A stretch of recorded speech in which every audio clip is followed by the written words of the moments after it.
তো চা করার সময় চা কি করে করতে হয়। প্রথমে তো আমি জলটাকে এখানে ফুটিয়ে নিচ্ছি, এই যে দিয়ে আমি আদাটাকে গ্রেন্ড করে নিই।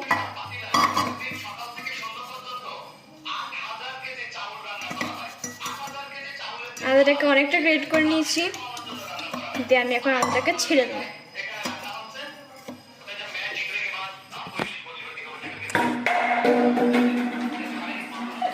জল পড়ে গেল,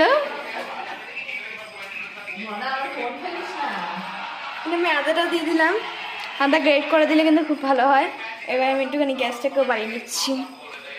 এরপর আমি আদাটা দিয়ে পর একটুখানি ফুটে যাবে, দিয়ে আমি দিয়ে দেবো চিনি সুগার।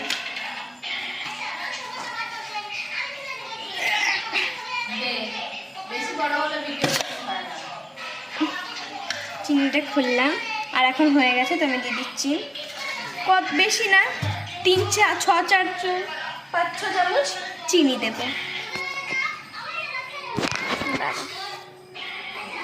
চিনি অনেক লাগবে, তো অনেক চিনি দিতে হবে, জানো তো।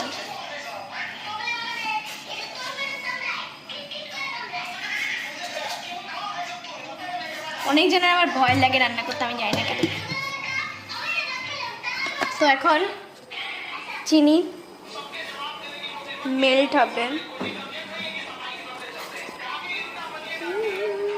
চিনি যতক্ষণ মেল্ট হচ্ছে আমি একটা চামচ নিয়ে নেবো।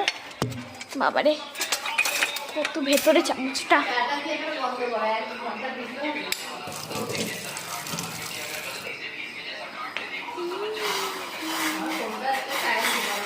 তো এরকম করে করতে হবে মেল্ট।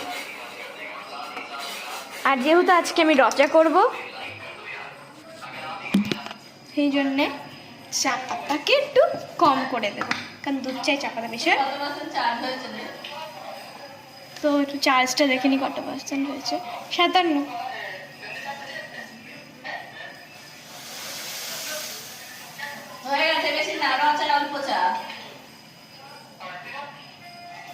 তো দিয়ে দিচ্ছি।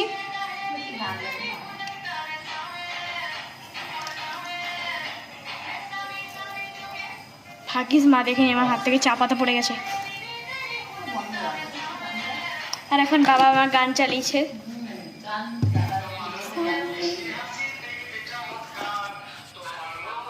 তো আমার চাটা অনেকটা হয়ে গেছে, আমি একটু গ্যাসটা কমিয়ে